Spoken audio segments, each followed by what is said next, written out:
நம்ம ஸ்ரீகுமரன் தங்க மாளிகை ட்ரிபிள் ஸ்டார் திட்டத்தில் நீங்களும் ஆகலாம் super star. Download the SKTM jewel app today.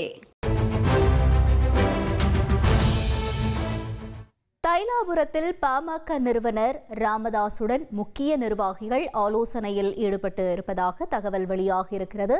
விவரங்களை எமது செய்தியாளர் கோபிநாத் வழங்கிட நாம் கேட்கலாம். கோபிநாத், வணக்கம். இந்த ஆலோசனையினுடைய முக்கியத்துவம் என்ன, விவரம்? தைலாபுரம் தோட்டம் நாள்தோறும் தொடர்ந்து பரபரப்போட காணப்படுது. காரணம் பாத்தீங்கன்னா, தொடர்ந்து தமிழகம் முழுவதும் இருந்து தொண்டர்கள் நாள்தோறும் நூற்றுக்கணக்கான டாக்டர் ராமதாஸ் அவர்களை சந்தித்து அவரிடம் ஆலோசனை கேட்கிறாங்க. புதிய பொறுப்புகள் அவர்களுக்கு வழங்கப்படுவது தினந்தோறும் நடந்திருக்க காட்சி தான் பார்த்துட்டு இருக்கோம். இதுவரை தமிழகத்துல மொத்தம் 108 மாவட்ட செயலாளர்கள் ஏற்கனவே பாட்டாளி மக்கள் கட்சியில் இருக்காங்க.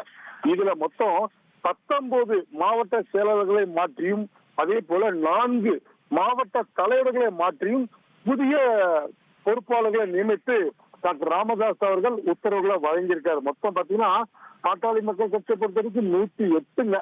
ஒருவேளை டாக்டர் ராமதாஸ் அவர்கள் பொதுக்குழுவை கூட்ட முடிவு செய்தால், ஏன்னா அந்த பொதுக்குழுவை கூட்டம் அந்த ஒரு உரிமை, அந்த விஷயம் பாட்டாளி மக்கள் கட்சியின் விதிகளின்படி டாக்டர் ராமதாஸுக்கு மட்டுமே உண்டு. அவரோட வழிகாட்டுதல் மட்டும்தான் பொதுக்குழுவை கூட்ட முடியும். இந்த 3 வருஷம் முடிஞ்சு அடுத்த தலைவரை தேர்ந்தெடுக்கிறதுக்கு பொதுக்குழுவை கூட்டணும். அப்போ இந்த பொதுக்குழு மெஜாரிட்டி வேணும்னு சொன்னார்.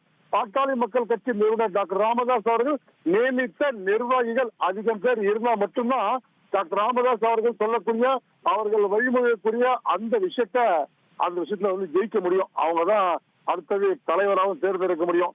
இந்த விஷயத்துல டாக்டர் ராமதாஸ் அவர்கள் தற்போது தைலாபுரம் தோட்டத்துல தொடர்ந்து மும்முரமா இருக்காரு. பழைய நிர்வாகிகளை நீக்கிவிட்டு புதிய நிர்வாகிகளை பொறுப்புகளை கொடுக்கும் பணியில, உத்தரவுகளை வழங்கும் பணியில தொடர்ந்து நடந்துட்டு இருக்கு. இன்னைக்கும் தமிழகத்திலிருந்து சுமார் 60க்கும் மேற்பட்ட காலை இந்த 1 மணி நேரத்துல பாத்தீங்கன்னா 60க்கும் மேற்பட்ட தொண்டர்கள், முக்கிய நிர்வாகிகள் டாக்டர் ராமதாஸ் அவர்கள் சந்தித்து வந்திருக்காங்க. முதல்ல பாத்தீங்கன்னா கட்சியின் கௌரவ தலைவர் GK மணி வந்திருக்காரு.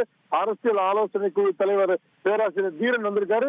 ஏற்கனவே அன்புமணி ராமதாஸ் கூட்டத்திற்கு போல கட்சியின் பொதுச் செயலர் வடிவேல் ராமன் மீண்டும் இங்க தைலாபுரம் தோட்டம் வந்திருக்காங்க.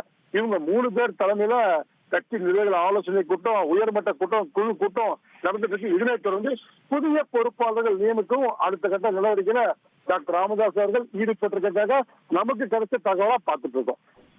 நம்ம ஸ்ரீகுமரன் தங்க மாளிகை ட்ரிபிள் ஸ்டார் திட்டத்தில் நீங்களும் ஆகலாம் super star. Download the SKTM jewel app today.